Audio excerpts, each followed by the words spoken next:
Halo, selamat malam. Assalamualaikum warahmatullahi wabarakatuh. Waalaikumsalam. Waalaikumsalam warahmatullahi Ya, wabarakatuh. Selamat Malam, malam. Mas. Semoga selalu dalam keadaan sehat. Kita masih ada 3 perkuliahan lagi ya. Jadi semoga masih semangat. Saya mau ngasih overview dulu dari tugas kemarin mengenai SDGs. Jadi kan bidang saya kan data science. Jadi untuk konteks data SDGs saya lumayan banyak lah beririsan dengan itu gitu. Saya baca dari beberapa esai agak sedikit kecewa ya. Itu agak sedikit kecewa karena saya kan ada ekspektasi tinggi untuk di MPKP gitu. Saya berpikirnya ketika diberi topik SDGs, wah berarti bakal dalam sekali ngebahasnya gitu. Tapi hanya beberapa saja. Nah, apa namanya? Dari sekian banyak topik yang dibahas, itu aja. Lebih baik tentang financial inclusion, lebih bahas tentang banyak tentang ekonomi, gitu. Sedikit sekali yang membahas tentang topik-topik yang dia apa namanya, topik-topik yang menarik gitu, sensitif seperti gender. Itu saya apresiasi lah Mbak Natasha pakai itu. Juga saya ekspektasinya adalah salah satu yang pakai smart city, tapi belum ada nih yang ngebahas smart city. Itu sangat apa namanya, kalau kita berbicara tentang kebijakan publik itu ke arah ke depan itu pasti akan selalu namanya smart city ya. Tuh, jadi saya nggak akan ngebahas itu. Jadi harapan saya nanti terlepas dari perkuliahan data science, nanti kalau sekiranya berhimpitan dengan beberapa esai atau beberapa topik di kebijakan publik, perbanyaklah gitu, membantu pemerintah dan beberapa pentahelix lah untuk di smart city. Itu sih kalau dari kacamata saya. Jadi kalau untuk di data science ini, saya lanjutkan dulu perkuliahannya. Ada tanggapan dulu nggak? Ada yang mau komplain? Ini ada ya, yang sudah saya lanjut dulu.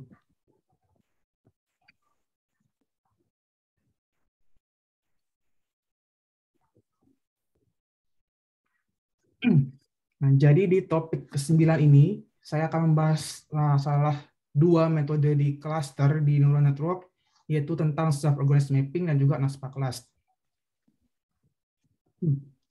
Nah, ini ada sedikit meme. Kalau kita berbicara tentang data science, sebelah kiri ini kan ada banyak sekali terapan-terapannya di cluster. Kita udah bersinggung banyak dengan dasar cluster dari PCA, terus kita gunakan beberapa teknik unsupervised dari K-Meduits, dari K-means. Nah, jadi salah satu yang akan kita gunakan adalah SOM atau self-organized mapping. Nah, jadi kalau di NN itu karena dia tipenya adalah kita melatih. Nah, jadi sebenarnya adalah dasar dari NN ini adalah di Cohen. Nah, Cohen itu adalah dasar dari metode DNN. Maksudnya metode di metode NN, bukan DNN ya. DNN itu ada di neural network, saya salah sebut. Nah, jadi metode-metode dasar di NN, nah itu ada salah satunya adalah Cohen atau self-organized mapping. Nah, ini sebenarnya metode sudah sangat lawas dari tahun 1954. Nah, jadi nanti minggu ini dan minggu depan kita akan lebih banyak praktikal tentang machine learning. Nanti saya coba lihat dulu kontennya. Kalau memang nanti memungkinkan, saya akan sedikit menyentuh tentang deep learning. Jadi ini saya sedikit recall memoris Anda semua. Kalau kita berbicara machine learning, yang pertama kan kita mempunyai banyak sekali data di sana. Nah, makanya nanti kita bisa gunakan feature extraction atau variable importance. Nah, ini sudah saya ajarkan kepada Anda semua. Kita sudah belajar dengan dasar dari random forest, kalau masih ingat, dari RF, dari apa namanya decision tree, ada XGBoost sampai ke teknik boosting. Nah, itu adalah salah satu untuk di fitur extraction atau fitur selection. Nah, jadi kalau kita sudah dapat fitur yang terbaik, kita gunakan untuk klasifikasi atau kita gunakan untuk regresi. Nah, ini adalah nanti ketika gimana kalau misalnya klasifikasi, misalnya kalau ada 2 gambar anjing dan kucing, nanti kita bantu outputnya ada anjing dan kucing. Nah, berbeda nanti ketika kita berbicara di neural network di deep learning. Deep learning di situ kita sebenarnya tidak melakukan fitur extraction. Mengapa demikian? Karena kita melatih semua variabel yang ada di sana. Nah, itu adalah berbeda ketika kita berbicara machine learning sama deep learning. Kalau di deep learning ini, misalnya Anda punya 100 variabel, yang Anda gunakan semua variabel itu untuk dilatihlah agar NN ini menangkap informasi apa yang ada di sana gitu. Nah, karena kalau kita melihat lagi di pertemuan pertama, recall lagi memorinya, di paradigma era penelitian di big data, itu kan kita bisa memaksimalkan data ya, memaksimalkan informasi. Nah, jadi ada plus minusnya kapan kita gunakan machine learning, kapan kita gunakan deep learning. Nah, jadi kalau kita gunakan deep learning, nanti itu lebih ke menggunakan semua informasi apa yang ada di sana, dia akan terlabel ketika dia ketika metode itu belajar, ketika kita latih, metode itu juga akan paham gitu, patternnya data seperti apa. Asalkan datanya dia ada data yang linear ya. Nah, jadi kalau banyak data yang non linear, nah berarti akan semakin berbeda lagi arsitekturnya. Jadi apa namanya di metode neural network itu juga berbeda setiap arsitekturnya. Nah, kalau masih ingat di minggu yang kemarin, itu kan ada metodenya banyak sekali arsitekturnya. Ada FFNN, ada VAA, Variational Approximation, gitulah. Nah, jadi itulah perbedaannya antara deep learning sama di deep learning. Gitu. Nah, jadi untuk di minggu 9, jadi saya akan membahas 3 topik yang paling fundamental di dalam data science. Jadi dasarnya adalah cluster untuk SOM atau Self-Governance Mapping, penggunaan SOM, terus saya akan menjelaskan di beberapa teknik otomasi di NASPA class. Nah, NASPA class ini adalah salah satu package DR yang saya propose dengan beberapa teman-teman saya. Nah, jadi di NASPA class ini nanti ada beberapa teknik optimasi yang bisa Anda gunakan. Itu nanti akan saya jelaskan lebih detail lagi. Nah, jadi kemarin sebenarnya saya terskip untuk menjelaskan dasar dari NN ya, dasar dari metode neural network. Nah, jadi kalau Anda melihat semua di sebelah kanan ini kan gambar dari bentuk apa namanya jaringan saraf kita di otak.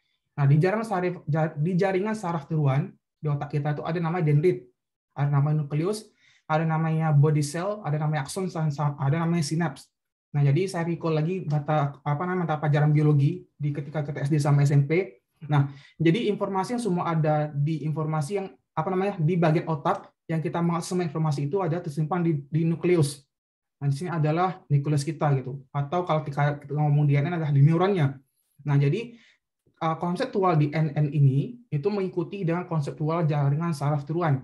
Nah, makanya penerapannya itu demikian gitu. Dia mengcopy fenomena apa yang ada di alam. Nah, salah satunya adalah NN ini. Nah, jadi informasi yang ada itu ada tersimpan di nukleus atau nanti ketika disebut di NN ini namanya adalah neuron.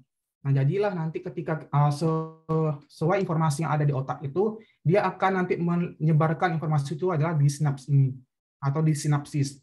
Nah, di sinapsis inilah nanti dia akan membantu untuk mendapatkan outputnya apa yang ada di sana. Nah, makanya nanti di sini, di axon atau di steel body ini adalah salah satu yang di NN ini adalah activation function, atau di jenis fungsinya apa. Nah, makanya ketika kita berbicara dengan neural network, itu kan ada banyak fungsi aktivasi ya. Ada sigmoid, ada tangen, ada radial basis, ada linear gitu. Nah, jadilah setiap NN ini mempunyai fungsi yang berbeda aktivasinya. Nah, jadi itu berbalik lagi nanti ke tipe data Anda. Kalau data Anda nanti berlabel logistik 0 dan 1, Anda gunakan sigmoid gitu. Jadi beberapa fungsi aktivasi itu tidak bisa digunakan untuk data yang berbeda. Jadi mengikuti data kita. Kalau data kita bertipe apa, nah sesuaikan juga ada fungsi aktivasinya. Nah, ini yang saya sampaikan tadi. Jadi informasi setiap neuron ini dia kan tersimpan memori ya di neuron itu informasi. Nah, jadi kita memberikan informasi itu perlu bobot atau weight. Nah, jadi setiap informasi yang ada di sana nanti akan mendapatkan bobot yang berbeda gitu. Jadi kita bisa mengendalikanlah bobot ini. Nah, konsepnya seperti itu. Kita bisa mengendalikan bobot ini agar dia bisa mencerna informasi kita dengan jelas. Nah, makanya di beberapa teknik olah data yang lebih lanjut, kita bisa mengganti atau melatih mendapatkan bobot terbaik dari beberapa teknik optimasi. Kalau kita berbicara menggunakan perbandingan di hybrid, kalau Anda masih ingat di slide yang minggu kemarin. Seperti apa contohnya? Contohnya ketika kita menggunakan NN ditambah PSO atau NN ditambah algoritma genetik. Nah, jadi kita bisa menggunakan kombinasi antara dasar NN dengan metode-metode yang lain gitu. Intinya adalah untuk mendapatkan bobot yang optimal. Nah, itu adalah konseptual ketika kita menggunakan NN. Nah, jadi yang poin keempat ini adalah setiap neuron menggunakan fungsi aktivasi yang terdapat terhadap input atau jumlah sinyal input yang terboboti untuk menentukan sinyal output. Nah, ini saya sampaikan tadi. Setiap neuron-neuron di sini, ini neuron ini yang mengikuti datanya nanti Anda menggunakan sini variabel seharusnya. Variabel atau observasinya terserah gitu. Jadi dia akan mengikuti. Dia akan tahu si NN ini akan belajar ketika dia dapatin bobot yang di sini. Nah, jadi kalau nanti Anda mendapatkan bobot yang besar di sini, itu bisa terindikasi bahwa data Anda itu data tidak linear. Karena dia butuh effort yang lebih besar untuk memahami data yang di sana gitu. Nah, itu adalah ketika kita untuk memahami bobotnya. Nah, ini adalah saya recall lagi di minggu kemarin tentang arsitektur di ANN atau Artificial Neural Network. Kita ada inputan data X di sini. Nah, makanya di sini menyesuaikan Anda nanti datanya apa, variabel kah, lokasi kah, nggak masalah itu. Jadi kalau nanti di sini ada lokasi, misalnya lokasi A, lokasi B, lokasi C. Nah, misalnya datanya series ya, berarti itu namanya var NN atau vector regression karena kan inputnya lokasi. Itu kalau misalnya seperti ini X1, X2 dan X3 biasa, ya ini bisa digunakan untuk di time series kalau data-datanya seperti itu. Nah, jadi ketika di sini kita mempunyai vektor masukan atau X ini bernilai 1 sampai N, mengikuti jumlah data yang ada, dan bobotnya apa? W1, W2, dan W3 atau sampai WN. Nah, yang tadi sama di slide yang tadi, dia bisa mengasih informasi ketika dia mempunyai fungsi aktivasinya. Nah, jadi fungsi aktivasi di sini menggunakan sebuah nilai ambang batas atau threshold yang berguna untuk mengontrol nilai keluaran agar selalu dalam batas nilai yang ditetapkan gitu. Nah, jadi sebenarnya di dalam pengolahan ini sebenarnya dia sudah dilakukan standarisasi gitu.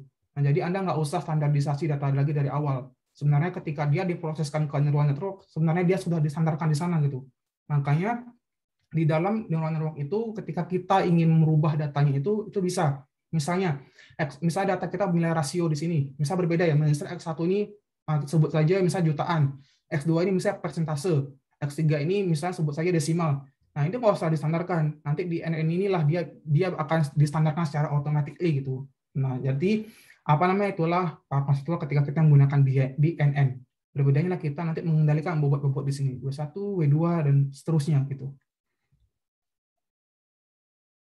Nah, saya masuk ke SOM atau self-organized mapping. Jadi SOM ini adalah dasar di ANN ketika kita membuat cluster atau nama lainnya adalah kohonen. Nanti kalau Anda mencari beberapa referensi di sana, kalau sedikit sekali membahas tentang SOM, Anda ganti namanya kohonen. Jadi penamanya sama gitu.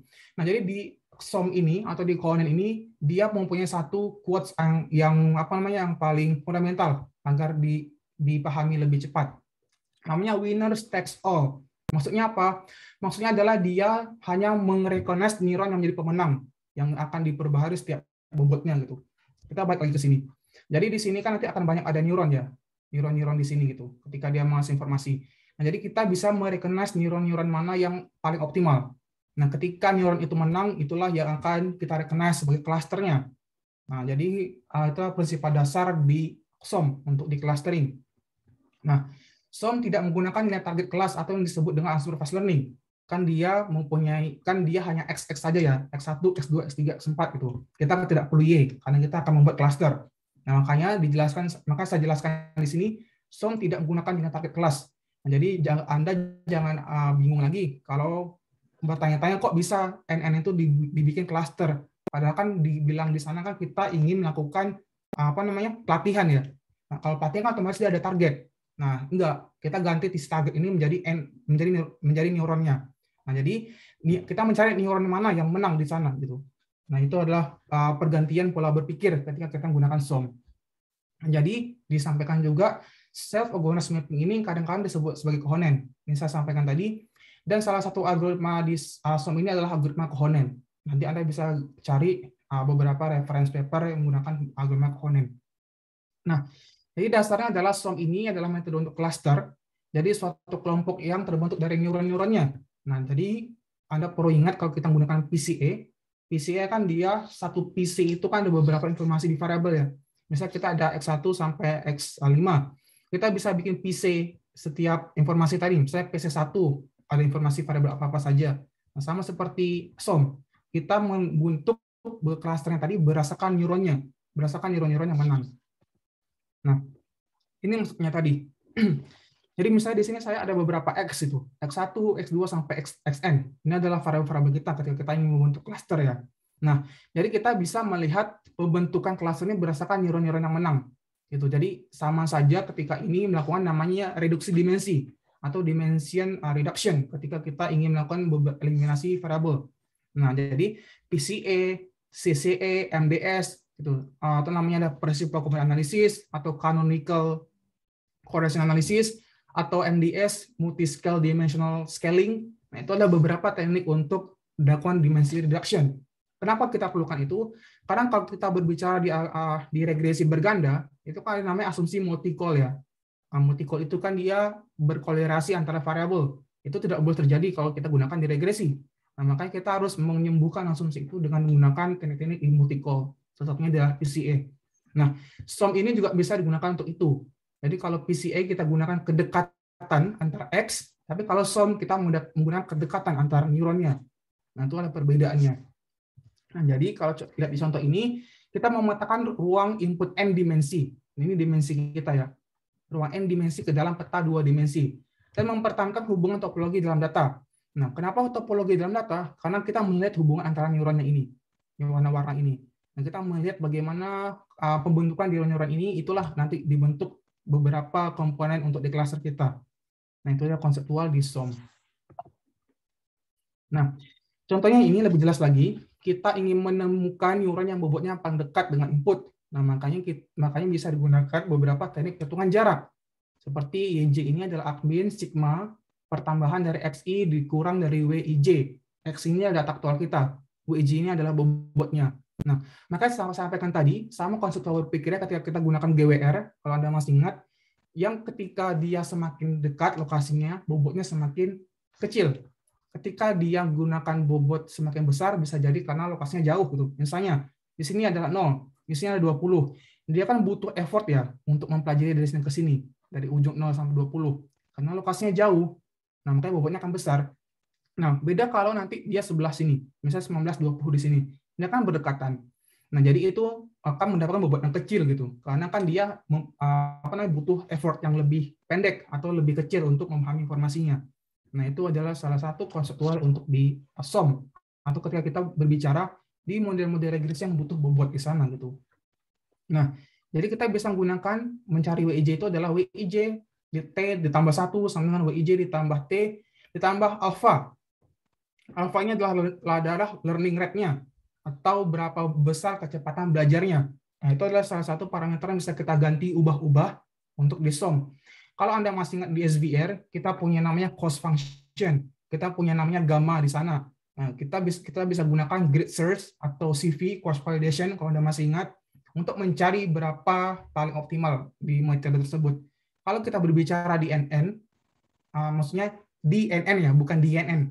Nah, kalau kita berbicara metode-metode di neural network, kita bisa mencari beberapa parameter optimal di sana gitu. Nah, salah satunya adalah mencari bagaimana learning rate-nya. Learning rate-nya itu bernilai dari 0 sampai sekian gitu. Saya lupa berapa nilai pastinya. Yang pastinya adalah seperti ini. Semakin tinggi learning rate-nya, itu nggak bikin metode itu dapat akurasi yang tinggi gitu. Nah, ini agak sedikit tricky ketika Anda gunakan ini beberapa metode-metode di data science untuk mencari learning rate-nya. Jadi, kalau Anda gunakan learning rate-nya misalnya 0,05, nanti akurasinya 70%. Misalnya Anda ganti learning rate-nya lebih tinggi, itu nggak akan menjamin kalau akurasinya lebih tinggi gitu. Nah, itu agak sedikit tricky ketika gunakan metode data science ya. Jangan berpikir bahwa semakin tinggi learning rate-nya, semakin tinggi cost value-nya, maka semakin tinggi akurasinya. Itu sangat keliru kalau di metode-metode neural network. Nah, makanya di dalam metode SOM ini kita mencari juga bagaimana perbedaannya di sana ya, antara bobotnya. Nah, akan kita dapatin H ini adalah tipe untuk mencari distance-nya.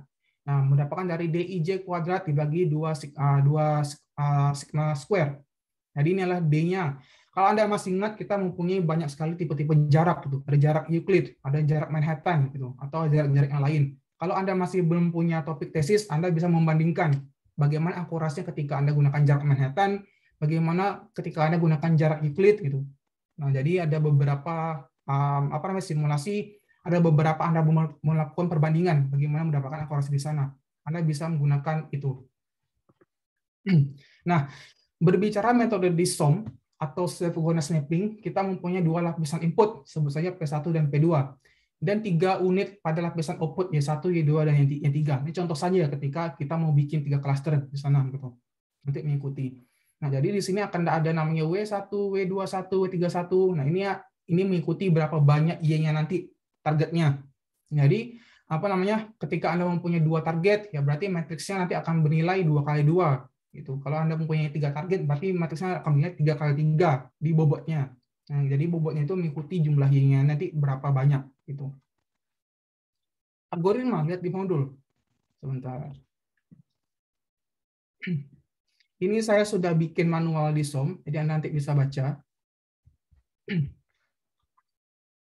Ini skip, saya sudah. Nah, ini nanti pembelajaran di Kohonen ini atau di SOM ini ada beberapa stepnya ya. Kita mencari perbedaan jaraknya, distance I ditambah BI gitu. Jadi kita bisa mengurutkan. Tadi kan karena kita ada banyak Kohonen di sana ya. Nah, kita bisa mengurutkan mana yang dari terkecil, mana yang dari terbesar gitu. Kita bisa urutkan. Ini ketika kita gunakan untuk manual. Saya nggak akan nanya itu gitu. Ini hanya agar Anda paham saja. Jadi ketika kita nanti akan membentuk dua klasifikasi, misalnya ini adalah 1 dan 0 outputnya. Kita bisa melabelkan adalah YI ini adalah 1 jika I adalah IDX, atau ketika dia konstan ke neuron yang tadi akan menjadi pemenang. Nah, misalnya ketika dia jadi 0, berarti dia masuk ke label 0, berarti dia tidak sama dengan IDX. Dia tidak akan menjadi neuron pemenang di sana. Nah, makanya tujuan di SOM itu adalah mencari neuron pemenangnya. Nah, makanya saya sampaikan tadi, Anda bisa gunakan ini, menghitung bobot ini, dari WIDXJ yang ada di slide tadi, Anda gunakan ini, Anda cari dengan learning rate-nya. Nah, jadi learning rate inilah nanti akan didapatkan bobot yang optimal di sana gitu.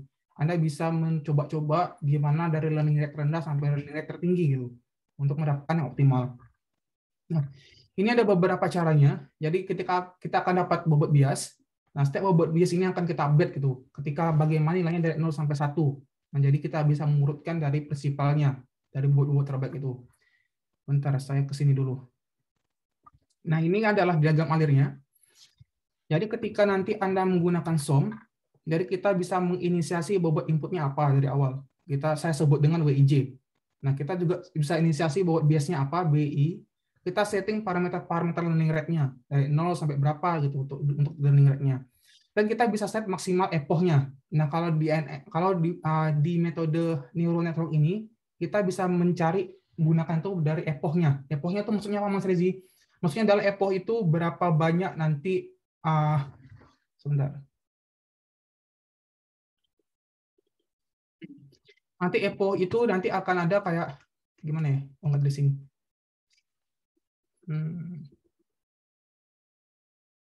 Sebentar.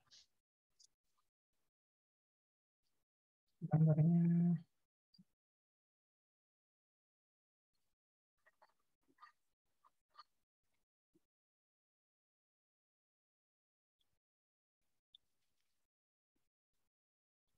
Ya. Saya cari gambarnya.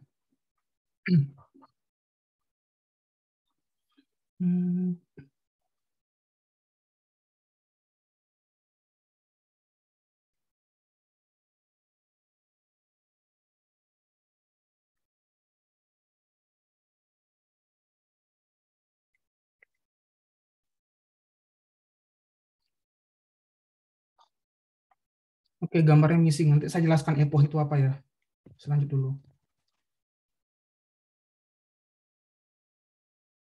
Jadi kita bisa setting epoch-nya. Jadi kita bisa setting epoch-nya dari berapa sampai berapa.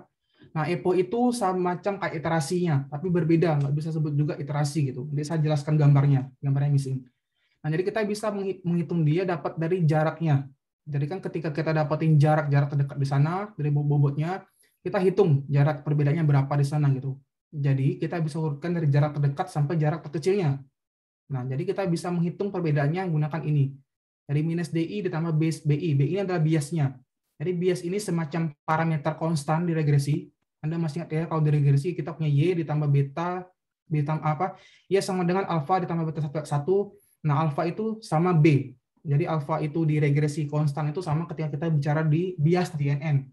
Nah, bias itu adalah parameter yang konstan di neural network. Jadi kita bisa mengurutkan nanti bagaimana dari AI terbesar di sana sampai terkecilnya. Kan kita mencari pemenang ya. Nah, makanya nanti kita mencari kombinasi bagaimana mendapatkan bobot optimal dan kita update dari bobot tersebut. Nah, intinya adalah di sini adalah epoch-nya. Jadi ketika Anda setting epoch-nya 10 atau epoch-nya 100, sama seperti iterasi. Itu dia akan konvergen sampai iterasi ke berapa. Tapi kalau kita berbicara di metode-metode neural network, itu lebih ke epoch namanya. Nah, jadi kita lihat bagaimana epoch yang paling optimal digunakan untuk analisis. Misalnya epoch-nya 100, ya berarti dia berpikir sampai 100 kali untuk sampai iterasi konvergen gitu. Nah, tapi nggak bisa juga dibilang iterasi, karena epoch itu kayak dia mencerna perlu berapa banyak neuron untuk dipahami di masa tersebut. Nah, itu kalau kita menggunakan DFO. Nah, ini saya kasih metode untuk melakukan analisis SOM. Jadi kalau Anda masih ingat di cluster kan kita punya namanya silhouette ya. Nah, jadi Anda bisa gunakan itu juga. Nah, tapi ini adalah salah satu metode evaluasi yang tepat menggunakan SOM, karena kan SOM ini kan tipenya neural network ya. Jadi kalau gunakan silhouette mungkin tidak akan terlalu gimana gitu. Nah, jadi namanya indeks Davis-Baldwin.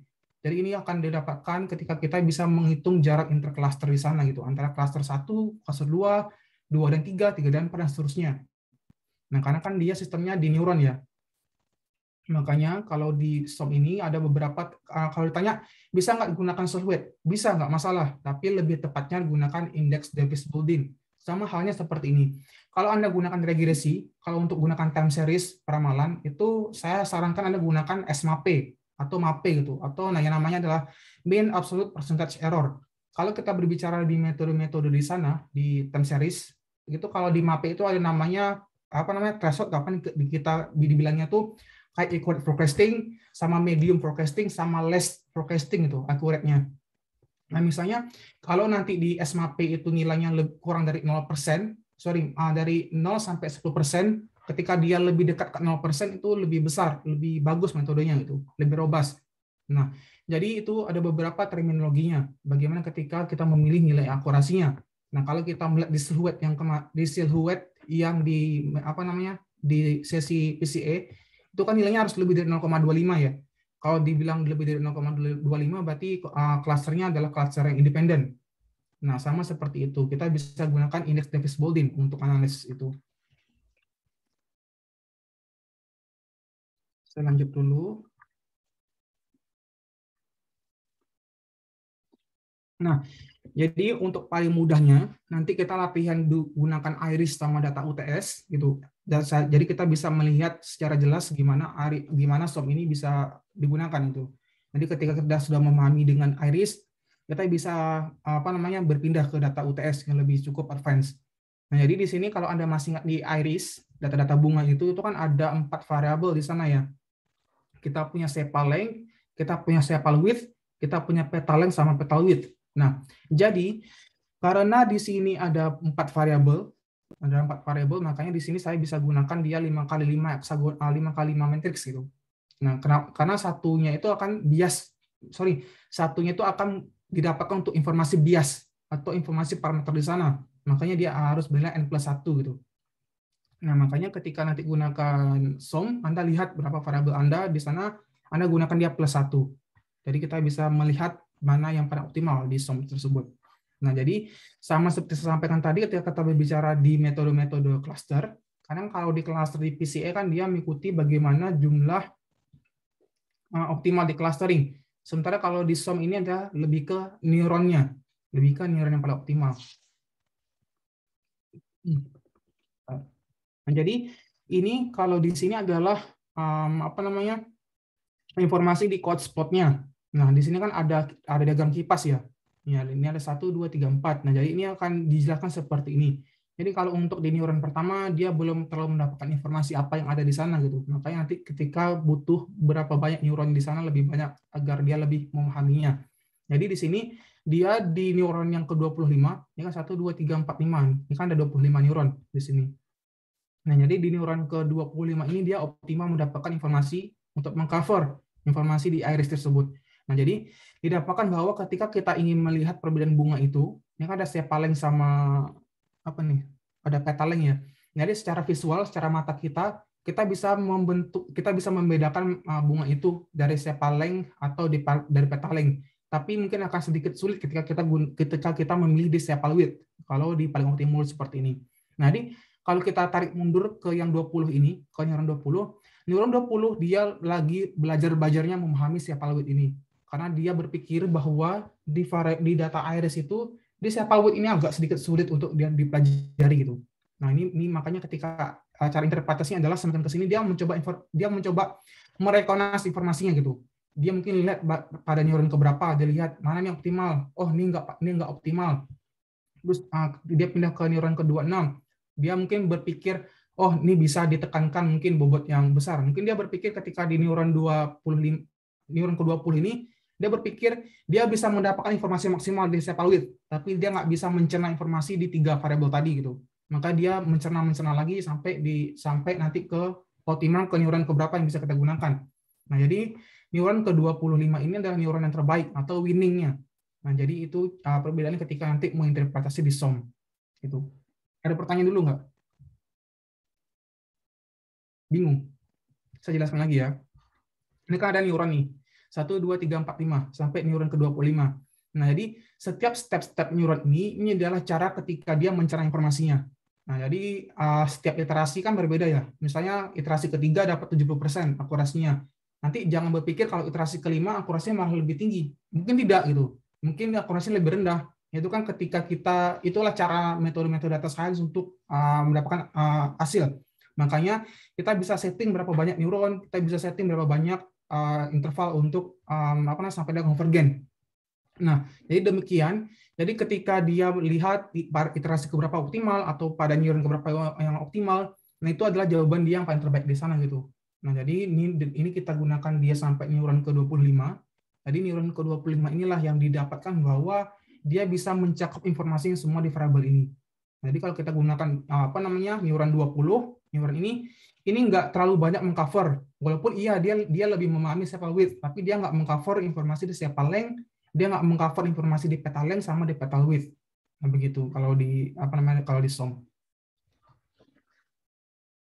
Saya pindah dulu ke sini. Nah, jadi di sini codingnya pendek, jadi kita bisa menginstal package-nya dari Kohonen. Nah, nanti bisa di running. Ini karena di Iris itu kan di data terakhirnya kan ada spesies ya. Nih. Jadi ini kita hapus. Kita nggak butuh variable label ini. Jadi yang kita perlu adalah variable XX-nya apa saja. Misalnya X1, X2, X3, sampai X4. Nah, nanti kalau Anda melihat di data UTS kemarin, itu kan nggak ada variable Y-nya. Kecuali kalau kita bikin cluster ya, kalau saya tambahkan informasi cluster. Nah, nanti Anda bisa menghapus variable yang Y itu. Anda bisa gunakan setiap XX-nya saja. Nanti terserah Anda bisa gunakan X-nya nanti kredit, atau population, terserah gitu. Anda bisa gunakan untuk cluster.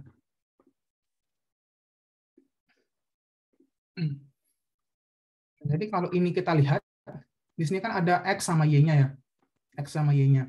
Nah, jadi kita bisa lihat nanti bagaimana perbedaan jarak yang tadi gitu. Nah, di informasi ke Y yang ke-25 neuron ini, jadi dibilangnya paling optimal di sana gitu. Walaupun jaraknya besar, 4,33. Nggak apa-apa, tapi dia bisa meng-cover informasi apa yang ada di sana. Nah, itu adalah untuk interpretasi SOM.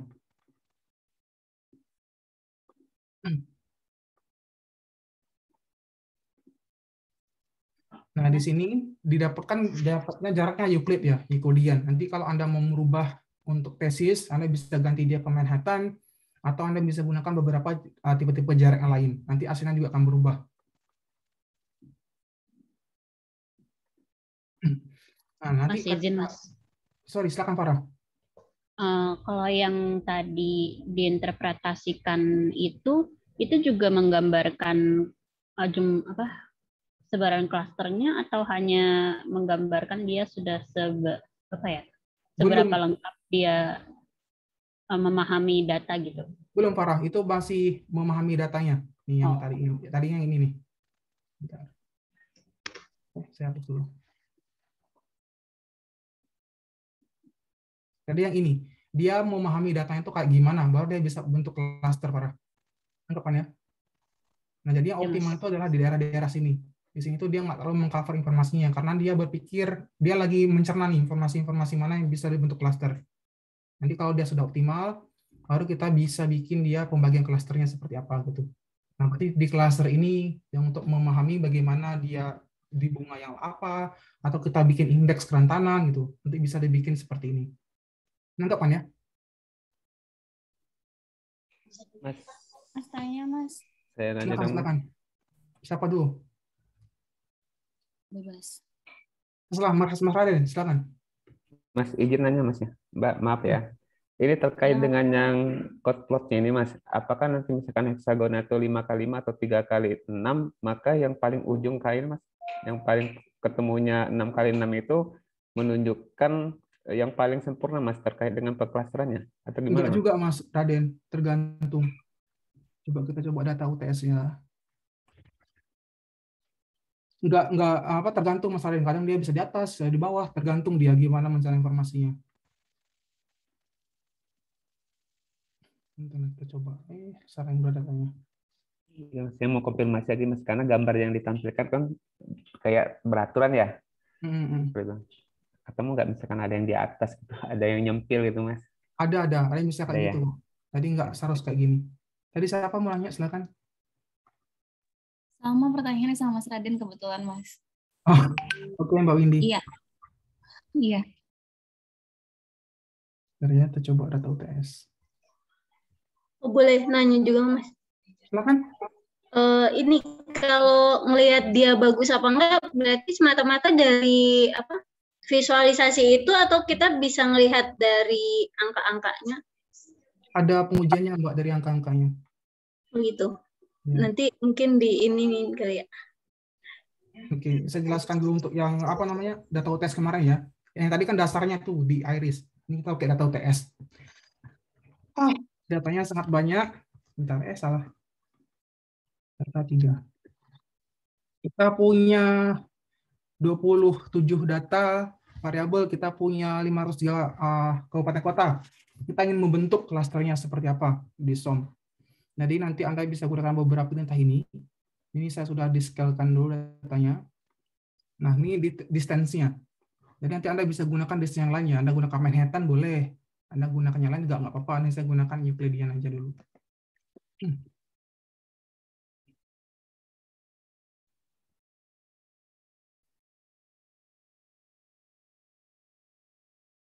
Saya angkat ya, sebentar, sekarang dulu.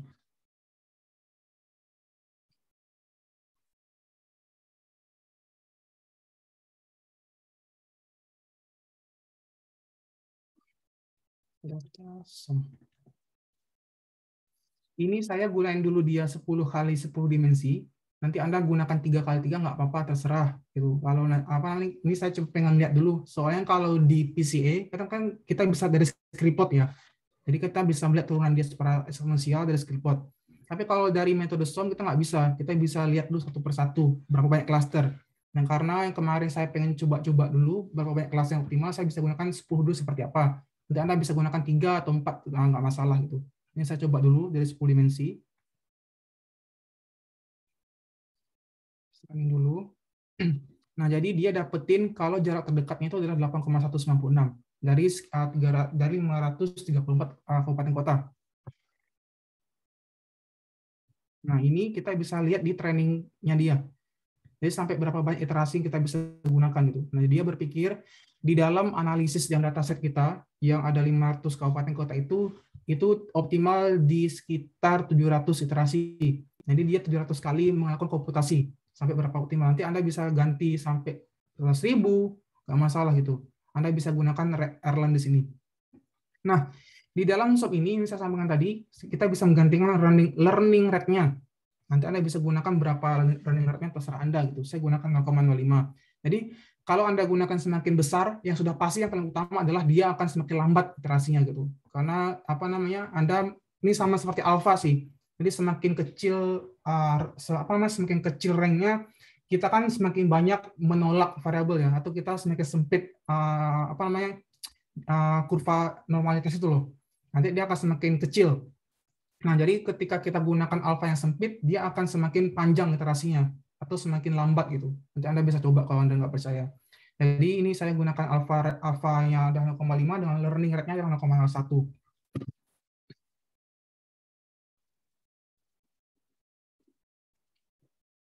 Saya hapus dulu.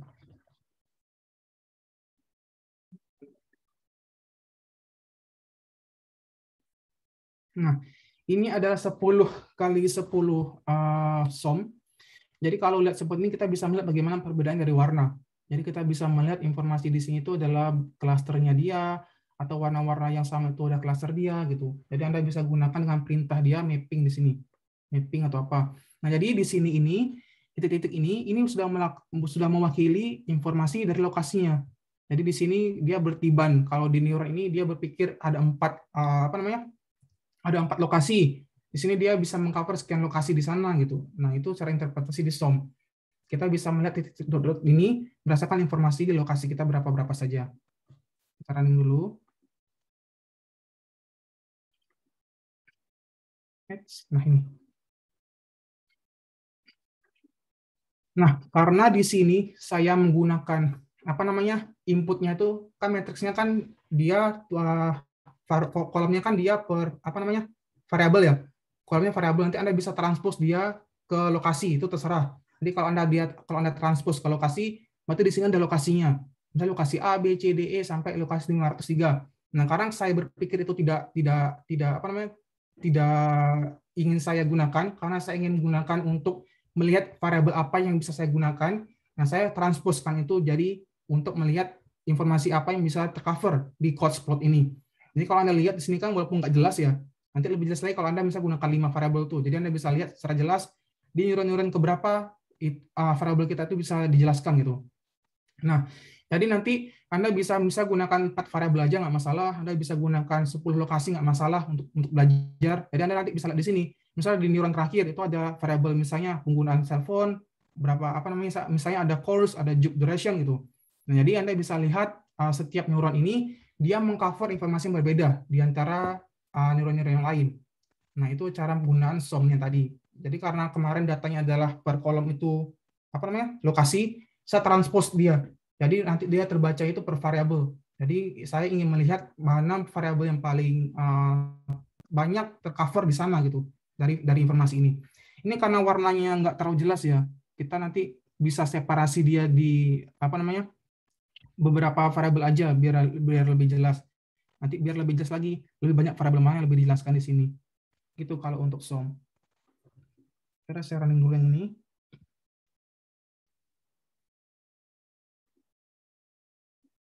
Nah, ini untuk kalau di SOM, kita bisa gunakan dia menggunakan WSS ini untuk melihat berapa banyak yang optimal cluster di sana. Nah, di sini Anda bisa menggunakan 1, 2, 3, 4, 5, 6, 7, 8, 9, 10. Nah, makanya saya gunakan dia 10 untuk cluster di sana. Karena kalau gunakan SOM tersendiri, dia mungkin bisa recognize setiap cluster, setiap daerah di Indonesia, 500 kabupaten kota, mungkin bisa dibikin kayak indeks kerentanan itu kota-kota mana saja. Nah, kalau Anda masih ingat di PCA kan kita gunakan, kalau di PCA kita gunakan 5 ya. Ada medium, ada vulnerable, sampai less vulnerable tuh, ada 5. Jadi kalau di SOM, dia berpikir itu lebih baik digunakan ke 10 tipe indeks atau 10 tipe cluster gitu. Nanti bisa gunakan dengan WCSS ini. Atau within cluster sum of squares. Itu kalau untuk di metode SOM. Ini running dulu. Tidak perlu. Bentar, dia ketimpa. Ini dia ketimpa. Nanti seharusnya di sini dia ada banyak apa namanya lokasinya. Nah, ini karena kita gunakan semua lokasi ya. Jadi nanti Anda bisa gunakan beberapa lokasi. Nanti di setiap neuron ini ada informasi kota-kota mana saja gitu. Misalnya di neuron 1, kota A, B, C, D sampai seterusnya di neuron 25.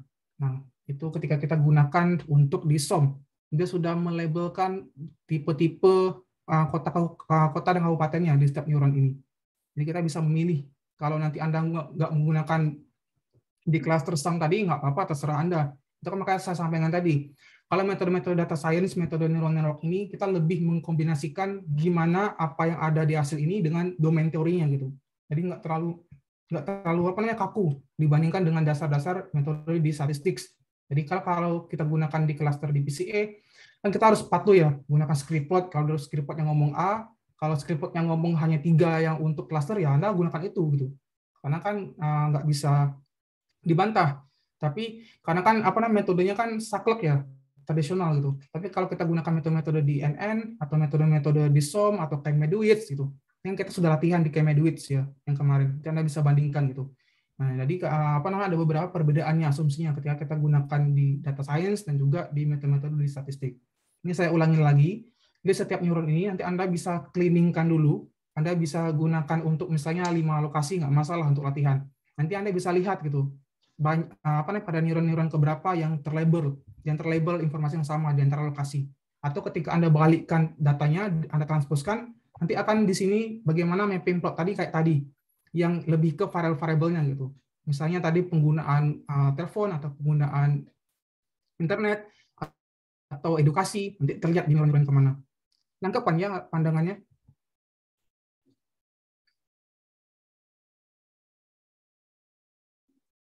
Gimana? Mudah nggak? Perlu diulang? Ya sih. Silakan Mas Faisal. Berarti kalau ditranspose emang kita bisa lihat dari dua sisi ya Mas. Yang pertama bisa berdasarkan kotanya, ntar dia Bisa jadi dong. variable X-nya. Kalau nggak ditransfer berarti dia berdasarkan yang data aslinya. Bisa lihat dari use cell phone-nya, terus kreditnya kayak gitu ya Mas ya. Bisa Mas. Bisa Mas bisa lihat ini nggak Mas, view dataset yang Mas penasaran tadi. UTS. Yang tadi yang di R tadi. Ini data UTS. Iya. Oh, yang pasti transpose-nya. Saya buka Excel-nya.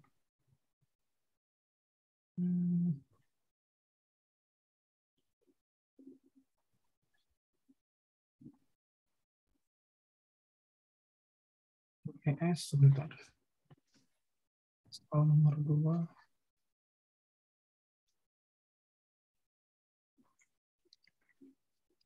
Kalian ada pertanyaan dulu. Saya sampai cari filenya. Oke, nggak ada, saya lanjut dulu. Bentar, saya share screen. Maaf nanya. Oh, Yang tadi ya? di Oh iya. Bentar, Mbak, ya. Oke, saya jelasin ke Mas Faisal dulu. Ini kan data UTS kita ya. Iya. Ini kan kota, kabupaten, dan lain-lain. Nah, kalau ditransfer kan seperti ini kan berbeda lagi dia. Lebih ke nanti bagaimana setiap lokasi di sini. Oh iya. Kita baca di sini, Mas. The way dia input Iya. data berbeda, dia dapatnya berbeda kan ya. Nangkep kan ya? Iya. Ya, nangkep. Itu saya bilang tadi kita bisa lihat gimana jendelanya itu loh kalau kita melihat masalah gitu. Ya, Kan ya Mas. Oke. Thank you Mas. Tadi penasaran yang itu Mas, menentukan dimensi itu berarti kita coba-coba aja atau gimana biar coba-coba. Nggak coba-coba juga sih, nanti bisa lihat di sini. Atau ada preferensi, maksudnya kalau melihat data ini saya kira-kira biar nggak terlalu banyak coba-cobanya tuh gimana ngidentifikasi data ini harusnya cocoknya mungkin sekitar 3 atau 4 aja gitu biar. Ini Mbak nanti. Ini ada namanya di sini saya jelaskan namanya WSS ini. Within Cluster Sum of Squares. Nah, ini salah satu teknik yang bisa Mbak gunain nanti kalau sebelum melatih ke SOM. Jadi kan targetnya kan di sini ya, tantangannya kan di sini ya. Yang tadi 10 itu hexagon. Bentar. Nah, tantangannya kan di sini ya. Berapa banyak menentukan 10 dimensi atau YDEM ini. Nanti ini bisa Mbak skip dulu. Mbak running dulu yang ini, yang dia WSS ini. Ini di running dulu. Nanti dilihat, nanti dapat nih berapa banyak klaster yang optimal. Kalau Mbak mau gunakan di sini berapa nih? 1 2 3 4 5 6. 6 nggak masalah, terserah gitu. Terserah Mbak sih. Tapi kalau saya berpikir seperti ini, saya lebih gunakan 10 gitu. Karena dia lebih dekat menuju 0. Karena mikirnya seperti apa? Misalnya gini ya. Misalnya, saya bikin 4 klaster se-Indonesia ketika kita bahas untuk kelas diversitas untuk kebencanaan gitu. Nah, mungkin ketika kita berbicara di Jawa, Kalimantan, mungkin akan ada klaster-klaster itu. Tapi kalau nanti kita mengerucut entah di Papua, mungkin dia perlu berapa kali klaster baru bisa terkelompok gitu Mbak, idenya. Nah, jadi itu agak sedikit tricky sih kalau kita membuat dengan namanya indeks-indeks di SDGs ya. Kalau kita bicara dengan SDGs. Nah, jadi ketika nanti gunain untuk ini nggak terlalu benefit juga gunakan SOM ini untuk di cluster untuk membahas tentang kebencanaan atau indeks-indeks. Lebih berguna PCA. Karena di PCA tadi kan kita banyak sekali informasi yang kita dapatin ya, kayak eigen value-nya. Kita bisa dapat dengan confidence interval-nya. Kita bisa dapat dengan silhouette-nya gitu. Nah, tapi kalau di SOM ini dia lebih nanti melatih informasi apa yang ada. Nanti kalau ada data tambahan, misalnya ada 504 kabupaten, ada tambah 1 kota. Nah, itu kita bisa langsung nge-forecast, Mbak. Kita bisa langsung nge-label dia ke kategori atau diversitas yang mana gitu.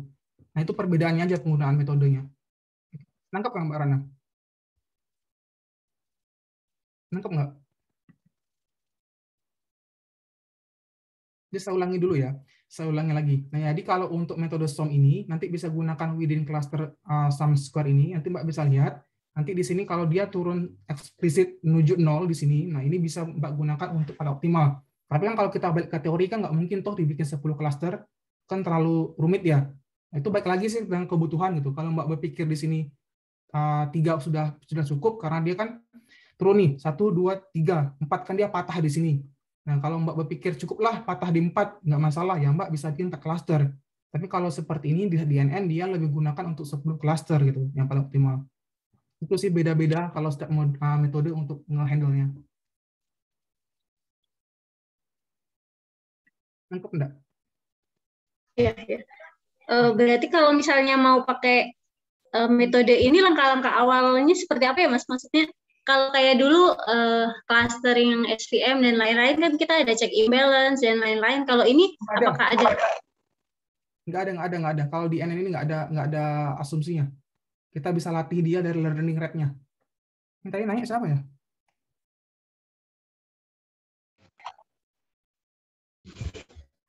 Maaf, koneksi saya agak bermasalah, Mas. Oh, masih Mbak Ratna. Yang Mbak Ratna, kalau di metode di PCA kemarin ada asumsinya gitu, apa-apa. Tapi kalau di metode NN ini nggak perlu asumsi. Kita bisa latih dia dari learning rate-nya. Jadi kita bisa ganti learning rate-nya sampai gimana hasilnya optimal gitu. Oke, kalau nggak saya lanjut dulu ke Naspa kelas ya.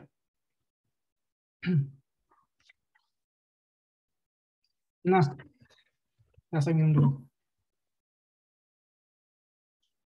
Naspa kelas adalah package DR yang saya bikin dengan teman saya. Jadi intinya adalah di beberapa teknik optimasi, kalau Anda masih mengingat ini, kalau Anda masih mengingat contekan ini,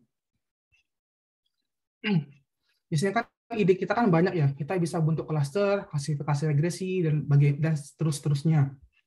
Nah, jadi the way kita dapetin akurasinya itu kita bisa melakukan optimasi. Ada namanya heuristik, ada namanya meta heuristik, ada namanya NN dengan approximation. Jadi kita bisa mengkombinasikan, misalnya NN dengan meta heuristik boleh, NN dengan heuristik boleh gitu. Itu bagaimana kreativitas saja. Nah, jadi di metode Naspa kelas ini lebih ke membuat klaster berdasarkan beberapa teknik di heuristik sama meta heuristik. Nah, jadi kalau kita berbicara dengan heuristik, ini lebih ke dia mengelompok gitu, atau per pattern. Misalnya kalau dia mau berantem, dia beraninya berkelompok, nah itu heuristik. Kalau di meta heuristik ini enggak, dia lebih ke cenderung individu. Nah, makanya di sini banyak sekali kayak semacam algoritma genetik gitu. Algoritma genetik kan dia butuh orang tua. Kita mau mencari bagaimana nanti individu terbaik gitu. Makanya nanti kalau kita bicara genetik algoritma, ada namanya mutasi, ada namanya seleksi gitu. Nah, itu lebih ke individunya. Tapi kalau heuristik ini dia lebih enaknya berkelompok gitu. Jadi kalau gampangnya gampangnya membedakan apa itu heuristik sama meta heuristik, ketika kita berbicara heuristik itu lebih mengikuti fenomena yang di alam itu lebih misalnya di burung kan dia lebih mengelompok ya, lebah, semut gitu. Itu heuristik. Tapi kalau metode-metode semacam genetik algorithm atau harmonizers atau tabusers nanti kalau Anda lihat di Google itu lebih ke meta heuristik. Karena itu lebih ke individunya yang mau kita latih. Jadi kalau untuk di Naspa kelas ini, jadi ada 1, 2, 3, 4, 5, 6, 7. Ada 8 jenis optimasi yang bisa Anda gunakan. Dari paling gampang klasik, ada namanya ABC ini adalah artificial bee colony atau lebah. Ada namanya FPA, ada flower pollination, ada gravitational search algorithm, ada XXO atau Harris-Hawk optimization. Nah, biasanya HHO ini lebih banyak digunakan untuk di SVR. Nanti Anda kalau belum punya tesis, Anda bisa melihat gimana SVR di HHO. Nanti kalau Anda mau, saya bisa kirim codingnya. Saya udah punya paper itu.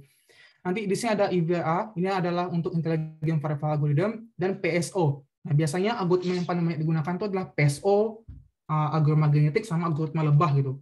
Tapi di luar ini masih banyak sekali. Ada namanya algoritma katak, ada namanya algoritma lumba-lumba. Nah, jadi ada banyak sekali tipe-tipe algoritma yang ada di sana. Nah, ini saya sampaikan tadi, intinya optimasi itu adalah kita melihat bagaimana fenomena alam sebagai inspirasi kita gitu. Nah, makanya ketika kita berbicara banyak sekali teknik optimasi itu, kita bisa mencontek gimana alam melakukan informasi tersebut. Kalau algoritma genetik itu lihat bagaimana mutasinya, seleksinya itu. Kalau kita bicara dengan swarm, kita melihat bagaimana nanti Misalnya fenomena burung, dia melompok, atau semut, atau lebah gitu. Nah, jadi itulah kita melihat bagaimana inspirasinya di alam. Itulah dasar ketika kita memahami teknik optimasi. Nah, makanya di teknik optimasi ini ada 5 kriteria yang kita bisa cari. Yang pertama, solusi inisiasinya seperti apa? Search direction-nya seperti apa? Bagaimana kita mengupdate kriterianya? Ini lebih ke iterasinya itu. Nah, makanya 2 atas ini lebih ke parameter yang kita setting gitu. Kita bisa ganti berdasarkan tekniknya. Karena kalau kita bicara tekniknya kan beda parameter ya. Nah, setiap parameter itu berbeda cara handle-nya. Ada juga stopping kriterianya. Ini lebih ke iterasinya nanti ketik seperti apa. Nah, makanya semua jenis teknik optimasi ini lebih ke deterministik atau stokastik. Nah, deterministik ini lebih ke kita mendeterministik masalah yang apa di sana. Tapi kalau stokastik itu lebih ke seriesnya. Kalau kita berbicara time series, kalau kita berbicara regresi, itu lebih ke stokastik atau stokastik proses. Nah, terus di dalam optimasi ini ada namanya single point atau population based. Ini saya sampaikan tadi. Single point ini lebih banyak ke metaheuristik karena dia lebih ke individu gitu. Tapi kalau population based itu sebenarnya lebih banyak ke teknik-teknik heuristik. Nah, jadi kayak semacam swarm itu lebih ke bagaimana populasinya. Nah, jadi saya langsung dulu ke PSO. PSO ini adalah salah satu teknik optimasi yang lawas dari 1995. Dia lebih ke melihat bagaimana mencari populasi yang optimal gitu dalam partikel-partikelnya. Gampangnya seperti apa? Misalnya, kalau kita berbicara lebah kan di dalam suatu koloni lebah itu ada namanya ratu ya di sana. Nah, makanya ketika nanti ratunya nggak ada, nanti lebah itu bingung sendiri dia.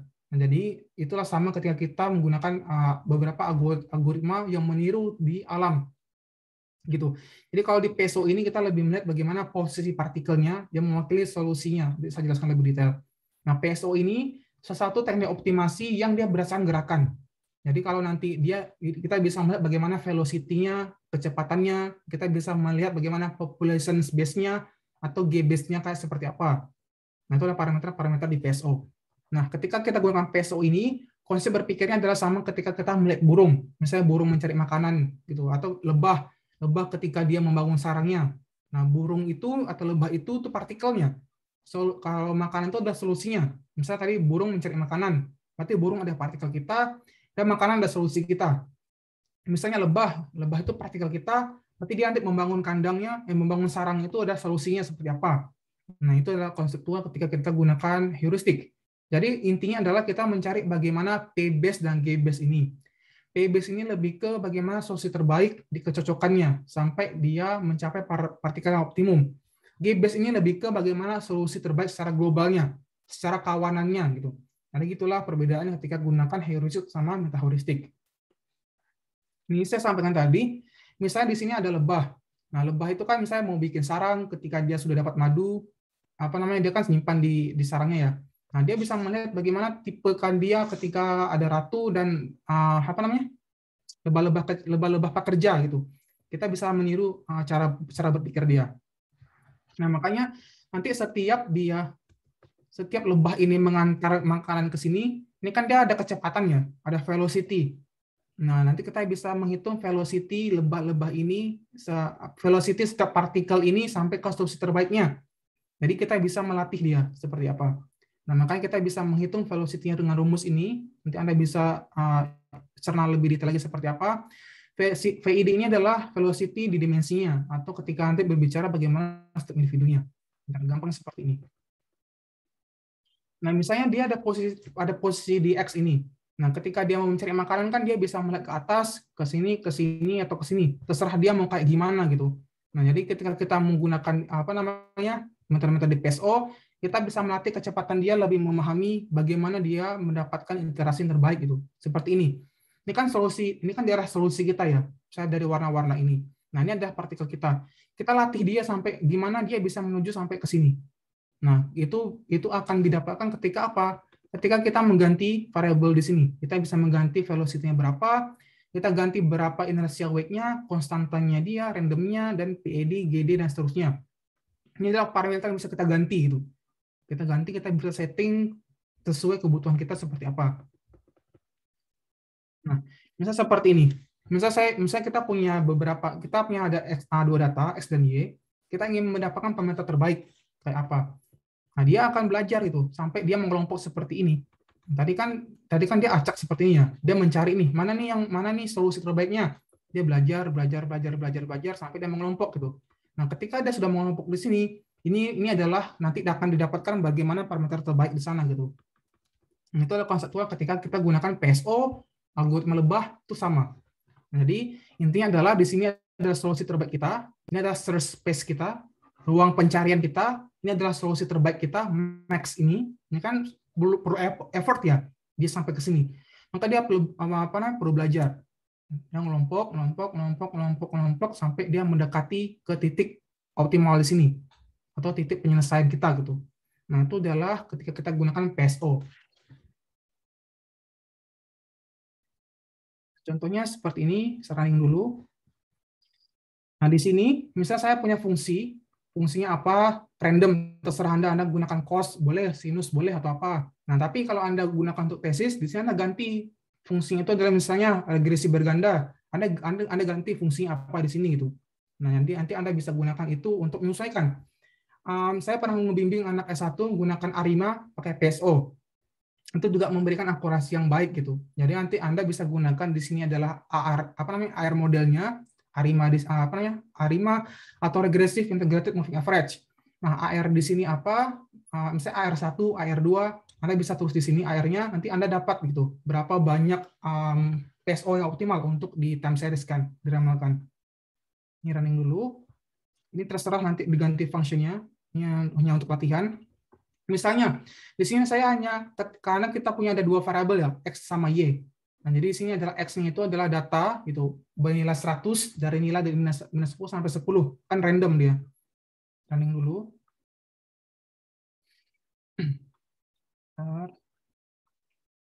Nah, di sini Anda bisa gunakan dia berapa banyak partikel. Anda bisa gunakan 20, boleh, 100 boleh, 500 juga nggak apa-apa. Nanti Anda bisa membandingkan ketika banyak partikel berapa optimasinya gitu. Itu bisa digunakan untuk comparison akurasinya. Kita contoh menggunakan 20. Misalnya di sini saya mempunyai value konstannya 0,5, 0,05, 0,01. Ini terserah, nggak ada batasannya gitu. Nah, nanti kalau semakin besar juga, semakin lambat juga iterasinya. Normalnya adalah 0 sampai 1 sih. Sepengalaman saya kalau menggunakan untuk PSO. Ini running dulu. Nah, ini kan partikel kita ya di sini. Ini kan solusi terbaik kita. Nanti dia sampai ke iterasi ke berapa, nanti bisa disetting iterasi di sini, diganti, misalnya sampai 100. Dia akan tahu sampai berapa kali iterasi dia akan konvergen gitu. Nah, itu adalah ketika kita gunakan PSO. Running dulu. Nah, ini cuma pakai 0 iterasi ya. Kan dia titiknya di sini. Nah, jadi kita bisa mengarahkan dia untuk menuju ke titik optimal ini. Mungkin dia akan sampai 50 iterasi, nanti ketika Anda running, ntar dia akan berpindah sampai dia mengelompok ke daerah solusi ini. Nah, jadi itu konseptual ketika kita menggunakan beberapa teknik optimasinya. Ini di PSO, running dulu.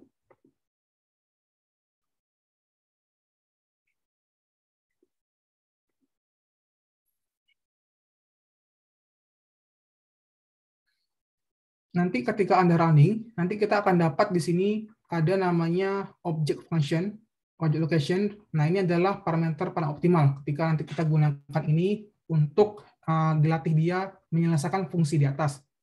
Nah, jadi intinya di PSO ini kan mendapatkan parameternya ya. Nah, ketika Anda gunakan untuk di regresi berganda, Anda gunakan fungsinya regresi, Anda latih dia, nanti Anda akan dapat beta 0 itu berapa, beta 1 berapa, beta 2 berapa gitu.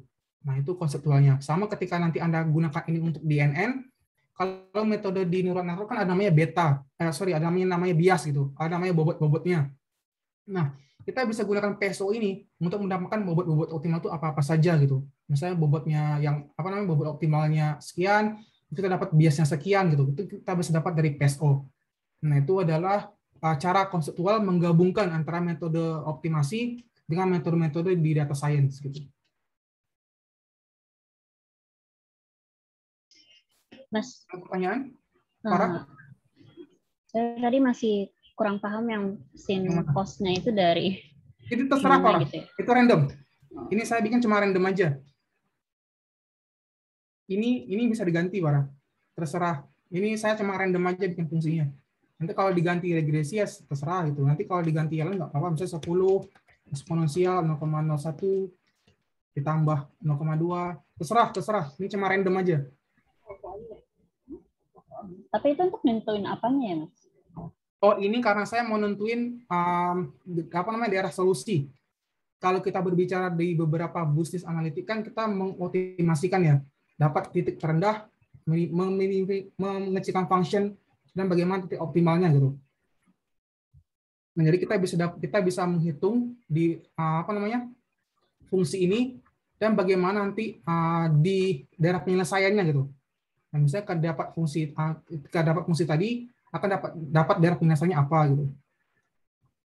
Nanti menyesuaikan sih. Ini bisa diganti ke regresi juga gitu. Jadi nanti akan didapatkan parameternya apa. Nangkep nggak? Kan kalau di model nih, kalau di regresi kan kita punya Y, beta 0, beta 1 gitu loh. Bentar, saya bikin dulu. Kalau regresi kita punya ini, Y, beta 0, ditambah beta 1, X1, seterusnya sampai beta N, XN. Nah, nanti kalau di running nanti akan dapat daerah solusinya itu nilainya ini apa, ininya apa gitu, seterusnya. Jadi nanti akan dapat dia daerah penyelesaiannya. Misalnya beta 0 optimalnya misalnya 0,5, ini misalnya beta 1-nya 0,8. Nah, lebih ke nilai-nilai parameter ini.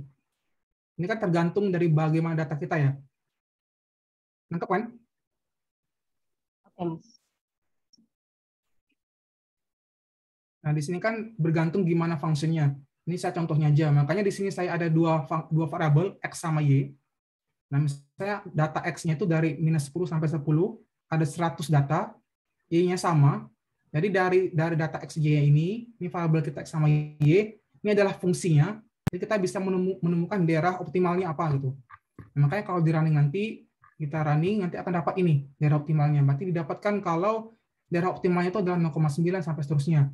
Nah, tapi nanti kalau Anda ganti, kalau Anda kreatif, misalnya data UTS, ini nanti bisa Anda ganti X-nya tadi, misalnya penggunaan telepon, X2-nya apa, terserah, sampai X-nya terserah gitu. Nanti Anda setting di sini, Anda model-model apa gitu. Misalnya Anda menggunakan polynomial regression, ya boleh. Nanti ini tinggal digantikan ke GLM gitu. Nah, jadi parameter-parameter dari model itu bisa didapatkan di PSO juga. Itu idenya, cara untuk nanti mengkombinasikan metode-metode dasar ke optimasi.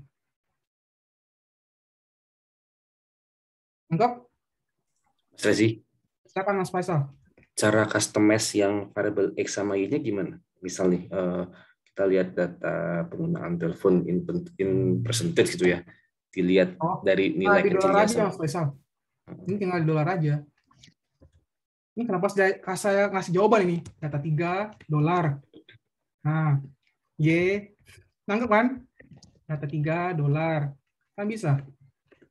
Kan jadi dapat X-nya, jadi nggak usah dibangkitin. Oh iya, maksud saya nentuin range-nya itu kan sekuensinya -10 sampai 10. Enggak, ini terserah kita.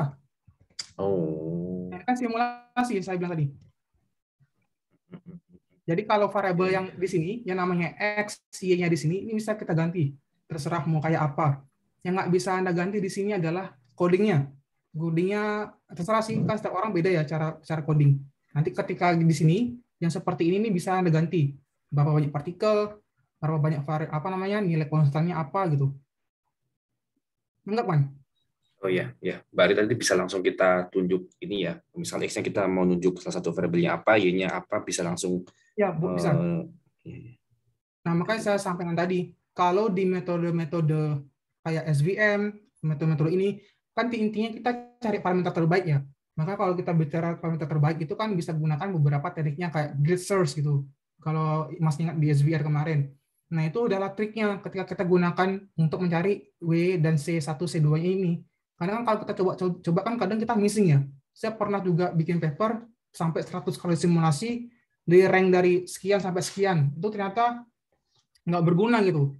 Nah, jadi ada beberapa teknik yang untuk menghandle itu gitu. Nah, kemarin kan sudah diajarkan untuk di grid search. Nanti mungkin kalau mau mencoba ya silakan. Jadi kita bisa dapetin W sama C1 optimal itu dari grid search. Nah, tapi Kalau di sini nih saya sudah bikin untuk dia apa namanya terbaiknya dari apa. Nah, nanti bisa didapat di sini di GBase object ini. Nanti kita akan dapat dia optimalnya parameternya apa gitu. Nah, itu idenya sih untuk menggabungkan metode. Ada pertanyaan lain? Mas Rezi, sedikit aja Mas. Silakan. Kalau yang epoch itu dia terkaitnya sama yang mana ya Mas? Ini saya baru mau nyari gambar epoch tadi. Oke. Lanjut dulu, silakan. Ya udah itu aja sih. Soalnya kan tadi dijelasin, cuman tadi di codingannya saya nggak ngeliat-liat. Ya, Saya nyari mana gambar epoch yang saya simpan. Bentar ya. Saya lupa nyimpan tadi pas running area. Mana saya running lagi? Lama soalnya. Bentar. Mulai pertanyaan dulu. Saya sambil nyari gambar epoch.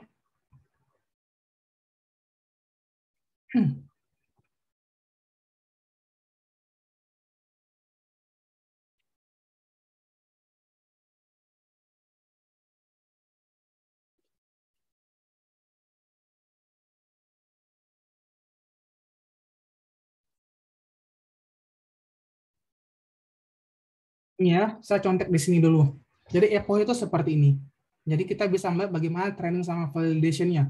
Nah, jadi ketika kita gunakan dia trainingnya apa, kalau tadi masih nggak di SOM, kan dia ada iterasinya sampai 700 ya. Nah, kita bisa membandingkan dia di epoch-nya tadi. Jadi misalnya nanti Anda gunakan epoch sekian, apa namanya, misalnya Anda gunakan dia 1000, Anda lihat nanti bagaimana perbedaannya. Nah, kalau seperti ini kan kita bisa lihat sampai ke iterasi 50 pun dia apa namanya nggak terlalu cakap memahaminya gitu. Nah, itu adalah epoch. Jadi epoch itu ada bisa gunakan dari 0 sampai 1000. Biasanya kalau kita gunakan NN biasa sampai 1000 terserah itu. Tapi kalau SOM tadi dia 700 itu udah nggak apa-apa. Nah, jadi epoch itu seperti itu. Jadi konfirmasi aja Mas, kita harus nyari apa namanya bukan jumlah epoch. Kita harus menyesuaikan epoch itu dengan hasilnya tuh harus yang ibaratnya harus pas gitu ya garisnya. Kita menyesuaikan epoch dengan variabel kita sebanyak apa. Kalau kita punya variabel sedikit, ya ngapain kita gunakan epoch yang banyak? Kan nanti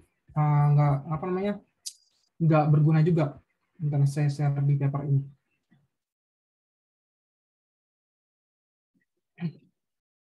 Ini masuknya. Di sini ya di paper yang Prophet yang kemarin, yang judul ini. Nah, di sini ada epoch. Nah, dia. Nih. Epoch itu Anda bisa melihat dia melatih bagaimana underfitting sama overfittingnya. Nah, jadi seperti ini. Jadi Anda bisa setting dia sampai berapa banyak epoch, sampai 100, sampai 200, itu bergantung ke semakin banyak complicated data Anda gitu. Kalau datanya cuma receh, cuma 20 variabel, cuma 10 observasi, kan receh gitu ya, nggak usah pakai epoch terlalu banyak gitu. Nah, kalau misalnya datanya banyak, sampai yang kayak data UTS itu kan banyak itu, 500 kabupaten, ada 27 variabel. Nah, itu bisalah gunakan untuk 30-50 epoch. Itu sih kalau untuk memilih epochnya. Jadi Anda bisa melihat bagaimana perbedaan nanti training loss-nya sama testing loss-nya. Nanti atau ketika membandingkan ini target sama prediction-nya apa gitu. Nah, sama sih konseptual di epoch itu. Anggap? Berarti cuman konfirmasi aja Mas. Garis prediksinya harus sesuai dengan target atau yang... Oh iya dong. Kalau dia tidak sama, gimana kita bisa tahu metode itu bisa nangkap informasi apa enggak? Berarti epoch yang pas itu ketika garisnya itu udah mulai menipis ya antara kedua itu. Iya, hampir barisan sama. Seperti ini kan sebenarnya agak jauh ya. Di sini bisa dibilang underfitting sih. Itu mengikuti lagi di variabel tadi. Kalau variabel kita banyak yang nonlinear, ya biasanya susah. Gitu Mas Yoga. Oke, makasih Mas. Kalau standar jumlah epochnya itu tadi itu gimana? Saya masih bingung. Standarnya nggak ada standarnya, itu lebih ke sense kita sih, parah. Nah, jadi kalau nanti menentukan epoch optimal, yaitu lebih ke gimana kita bisa punya sense kayak sekian variabel itu berapa epoch. Tapi kalau saya ya Kalau saya biasanya kalau variabel itu di bawah 50, biasa EPO yang saya gunakan 100 itu cukup gitu. Jadi kalau kita gunakan untuk deep learning yang lebih susah, ya kita bisa perbanyak EPO sampai 10.000 sampai 100.000. Itu mengikuti berapa banyak data kita dimensinya. Jadi nggak perlu berbanyak EPO lah.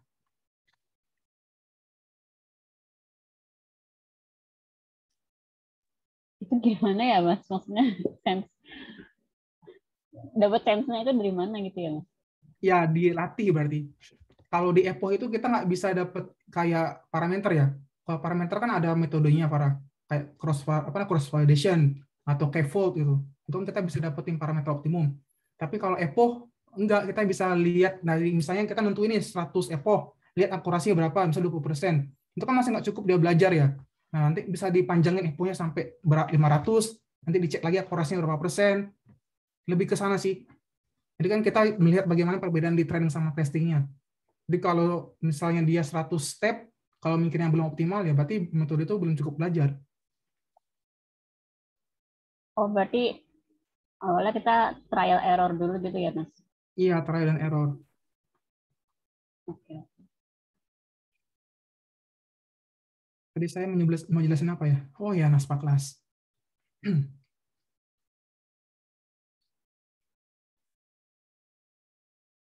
Ini adalah NASPA kelas. Nah, kalau nanti Anda melihat di manual di NASPA kelas, sebentar.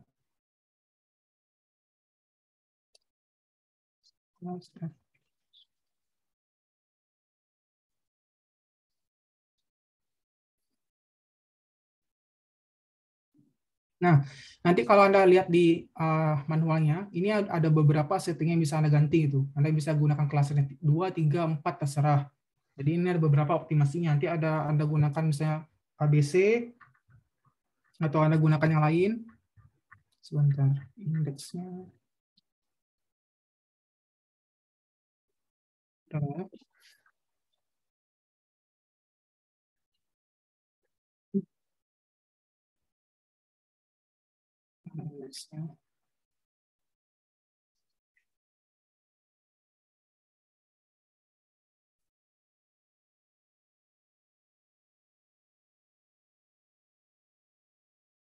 Nah, ini. Nanti di NASPA kelas itu, intinya Anda nanti bisa melihat beberapa banyak indeks. Nah, beda dengan di PCA, beda dengan SOM, itu kan terbatas ya. Nah, kalau di paket saya ini, di NASPA kelas ini Anda bisa membandingkan dia di partisi koefisiennya apa, di klasifikasi entropinya apa, S-nya indeksnya apa, separasi indeksnya apa. Nah, ini saya kasih sampai 1, 2, 3, 4, 5, 6, 7, 8, 9. Ada 9 jenis kriteria evaluasi cluster. Nanti Anda bisa gunakan satu persatu. Nanti Anda bisa bandingkan bagaimana hasilnya. Nah, nanti Anda bisa membandingkan dari berapa banyak teknik optimasi, ada 9. Anda bisa gunakan berapa banyak teknik validasinya, untuk bandingkan klasternya, ada 8. Nanti Anda bisa bandingkan. Dan di sini Anda bisa bandingkan dengan berapa banyak iterasinya gitu. Anda bisa gunakan 100 iterasi, 200, 300, terserah gitu. Nggak apa-apa. Di sini juga sudah dijelaskan untuk datasetnya. Datasetnya ada dataset sensus 2010. Ini dataset Suksesnas Indonesia. Nanti Anda bisa coba latihan. Ini sebenarnya tinggal di running sih. Saya cari coding di bawahnya. Nah ini, misalnya ini. Misalnya di sini ada data 2010. Kita panggil data 2010 apa, datanya apa. Nah nanti kita panggil dia. Misalnya Anda gunakan parameternya ini. ABC ya kalau nggak salah. Iya benar. Nanti Anda bisa ganti dia distance-nya ini. Ini saya sampaikan tadi, kalau Anda belum punya tesis, Anda bisa ganti ini. Minkowski, Euclidean, atau distance yang lain. Terserah. Nah, nanti ini Anda bisa bandingkan ke tipe-tipe optimasinya. Di sini saya gunakan klasik. Nanti Anda bisa gunakan PSO, nanti tinggal ganti aja PSO. Nanti kalau Anda mau ganti dengan ABC, ini, nanti Anda gantinya klasik ini ke ABC FGWC. Nah, ini nanti Anda ganti klasik ini. Nanti sebenarnya mudah, tinggal di copy ini ke R, nanti akan dapat hasilnya apa gitu. Nah, nanti Anda bisa membandingkannya apa saja informasinya. Dari misalnya Anda bandingkan misalnya Anda gunakan dia klasik, nanti akurasinya berapa banyak gitu. Anda gunakan dia apa berapa banyak. saya nggak mau ngerunning ini, kenapa? Karena kalau di running ini dia perlu waktu, misalnya sampai 5 menit, 8 menit, sampai 10 menit, sampai 20 menit gitu. Karena kan dia tipenya optimasi ya.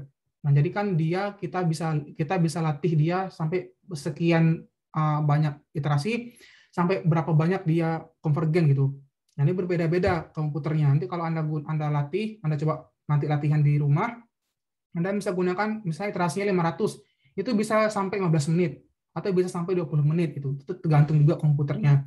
Makanya saya nggak mau running, nanti takutnya R-nya collapse karena saya lagi ngerunning postdoc saya. Nah, jadi nanti Anda bisa menggunakan dia distance-nya apa saja. Anda bisa gunakan Minkowski, Euclidean sama yang lain-lain.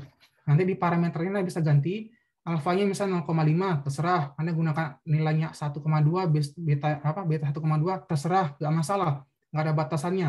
Nah, tapi kalau untuk tesis, saya sarankan Anda dapetin nilai konstan ini dari grid search atau dari cross validation ya. Nah, itu lebih cocok lah dapetin nilai A dan B optimal di sana. Tapi kalau Anda mungkin berpikir kayak nggak usah lah, yang penting tahu aja gitu, ya Anda bisa ganti terserah Anda, nggak masalah di sini. Anda bisa ganti nilainya terserah Anda seberapa gitu.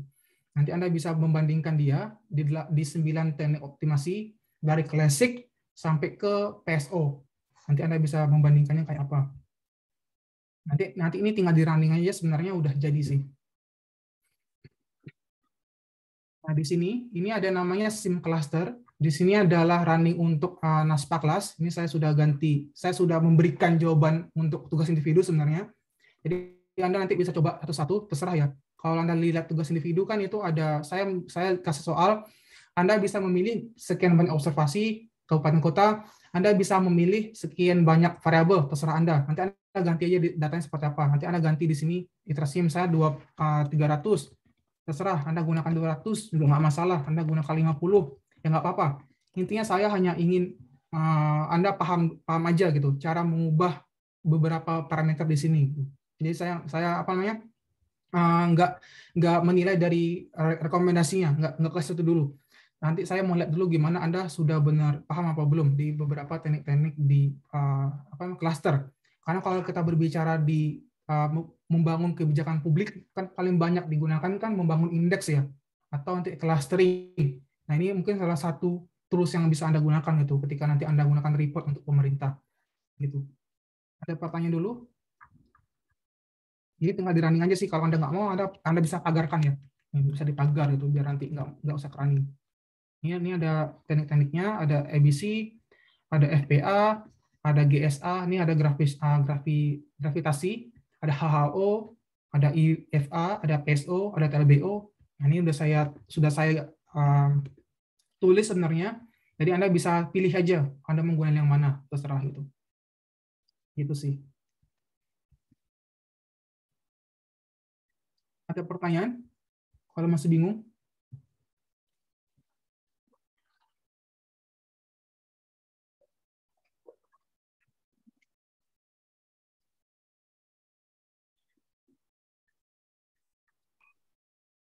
Mas tanya, tapi tadi kayaknya mungkin udah dijelasin, tapi saya miss kali ya, Mas. Gimana? Untuk yang PSO partikelnya itu tadi besarannya gimana ya penentuannya ya? Oh, itu kalau untuk PSO tadi, parameter yang optimal itu, bentar ya, saya share dulu.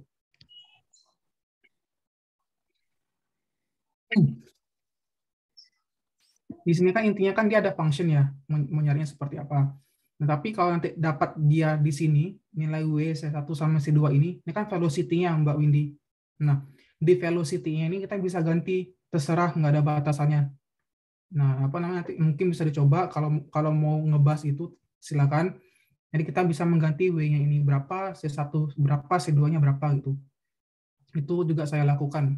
Jadi kalau ditanya gimana caranya, itu balik lagi ke sense-nya. Jadi kalau kita melihat misalnya fungsinya itu sulit, kan dia butuh effort ya untuk mempelajari fungsi itu. Nah, maka kita bisa menaikkan bobotnya dia, atau kita bisa mencepatkan learning rate-nya dia gitu. Tapi kalau kita berpikir seperti fungsinya itu sederhana, ya sudah kita bikin bobot yang sederhana juga gitu. Itu sih. Karena kalau kita berbicara di data science kan yang kita perlukan adalah environment kita, komputer kita ya. Nah, kalau kita berbicara fast computing, nanti kan berbicara gimana komputer kita itu bisa meng-solve masalah itu. Nah, tapi takutnya adalah ketika fungsinya itu mudah, tapi parameternya rumit, ya jadi effortless sih, gitu Mbak Windy. Jadi sebenarnya kalau ditanya gimana caranya, itu lebih ke sense, saya balik lagi. Ada range-nya nggak, Mas, tapi? Ada range-nya dari 0 sampai 1. Oh, 100% itu ya berarti ya, 0% sampai 100% gitu Iya, ya? iya, betul. Kalau si N partikelnya sendiri, Mas, itu gimana penentuan yang 20 itu? Kalau N partikel ini nggak ada batasannya. Bisa gunakan 100, 1000, 10.000 nggak masalah.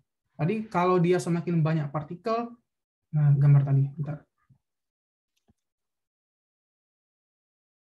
Nah, misalnya di sini saya gunakan dia berapa nih? 20 partikel ya. Nah, takutnya kalau semakin banyak partikel di sini nanti komputernya semakin lemot gitu runningnya, Mbak. Jadi bisa menyesuaikan lah. Jadi kalau 100 partikel ya mungkin seharusnya kan lebih menyebar ya di sini. Lebih cepat dia mengelompok di sana gitu. Gitu sih. Oke. Terus mau tanya yang WCSS itu, Mas, saya masih agak bingung. Oh, Itu berarti WCSS. pilihnya itu yang patah ya berarti ya? Kalau kita lihat di PCE, discrete plot namanya ya. Bentar ya. Nggak ada WCS. Oh, di sini. Bukan di sini.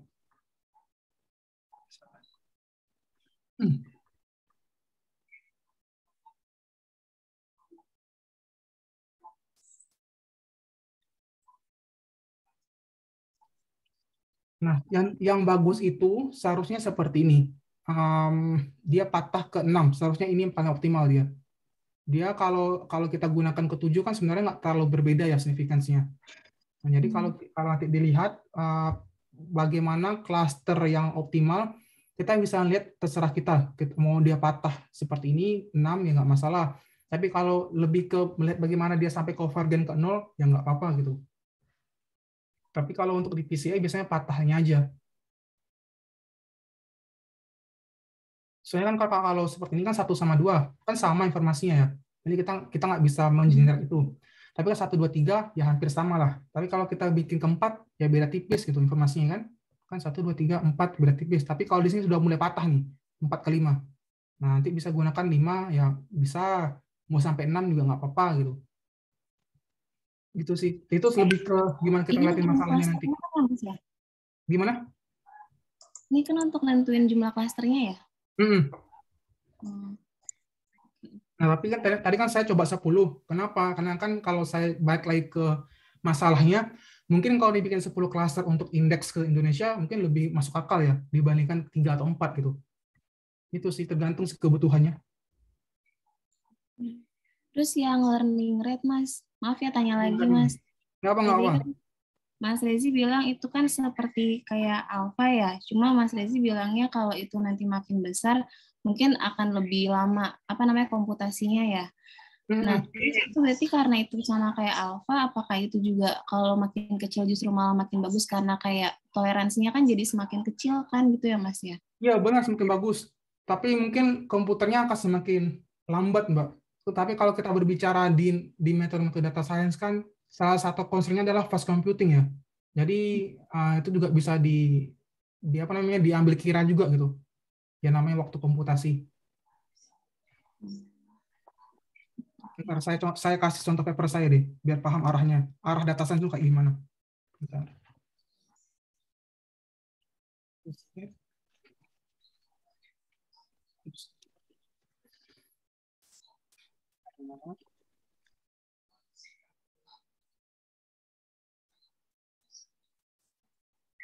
Ini tuh tugas selanjutnya ya, Mas? Iya, ini tugas selanjutnya. Bukan minggu depan kan, Mas? Ya, minggu depan lah. Apa ini udah dikumpulkan? Individu, Mas. Iya, ini sekali, Mas. Saya tuh perasaan ingat-ingat ya, Mas. Mas Rezi sempat bilang pas UTS tuh nanti periode UAS tuh lebih banyak kelompok daripada individu gitu, Mas. Iya, saya juga ingat. Ya, bentar ya. Saya jelasin yang tadi dulu. Bentar, rekam computing.